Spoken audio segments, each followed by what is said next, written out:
Okay, this is going to be a video response to Snow3585 and his perceived reasons for Islamist terrorism, Part 1. Now first to the viewers, when I say Islamism, you need to understand that I am not talking about Islam itself, as they are two separate things.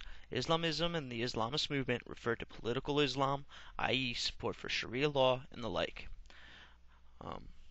Now on to the response. First of all, I would like to commend you for condemning terrorism, even if it was in the stereotypical yes but sort of way that I am used to, as it is still more than we usually see coming from the Muslim leadership in the Muslim community. I'll take you at your word that this was not an example of al-taqiyya in an attempt to set up a hudna, as you are speaking to us kafir infidels after all.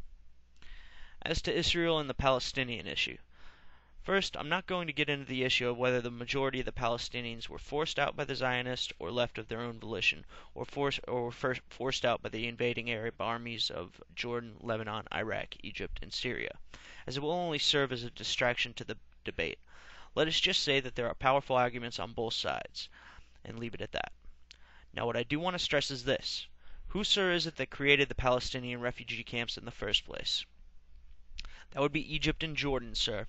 Furthermore, there were more Jews forced out from all over the Middle East than there were Muslim Palestinians forced out of the present state of Israel, and the Jews have been integrated into the society of Israel, while the Arabs have continued to keep the Palestinians isolated in refugee camps with the threat of guns if they try to escape and conditions bordering on concentration camps. That was their fellow Muslims who did that to them, not the Zionists. And even so, the newly formed State of Israel passed a law in 1949 that allowed Palestinian Muslim refugees a right of return, provided that they sign a document swearing allegiance to the new State of Israel. During that law's tenure, some 150,000 Palestinians took advantage of it. And what's more, Israel today has a 12% Muslim population who are citizens with full and equal rights, unparalleled in the majority of the Muslim world. Muslim citizens in Israel enjoy exponentially more freedom than most Muslims than in most Muslim majority nations, whereas throughout the Middle East, Jews are treated as dhimmi, second-class citizens. For example, in Saudi Arabia, there are Muslim-only roads and the like. Okay, like I said, the Palestinian refugee problem could be easily solved if the Arab states were to take them in and integrate them into society, but they will not do that, because they are and have always been political pawns of these Arab states. As this is not a Palestinian homeland, and it never was. It has always been about pan-Arabism and the destruction of Israel, as noted by senior Fatah Central Committee member Saker Habash, who during a 1998 lecture at Shashem's An-Nasha University said, and I quote, "To us, the refugee issue is the winning card, which means the end of the Israeli state." Who was it that scuttled the Oslo Accords? Who was it that scuttled Taba? Who was it that scuttled Taba, where Israel offered the Palestinians 97% of the West Bank, all of Gaza, and a capital in East Jerusalem? That was Yasser Arafat, not the Israelis. Furthermore, in the Middle East, the state pushes the anti-U.S. Israeli Western propaganda in order to shift blame from their own shortcomings and tyrannical nature in order to create an us versus them mentality amongst the citizenry in the hopes that it will rally the masses around the state, and thus ensuring the power of the elite. The extremists push the anti-U.S. Israeli Western propaganda because they want things like the Israeli conflict to continue, because if they sow instability throughout the region, their chances of overthrowing their governments are infinitely greater. And even the intellectuals play into this, because the West, Israel, and the U.S. are the only peoples they are free to criticize, for to criticize the state or to criticize the extremists will surely result in either their confinement or their death.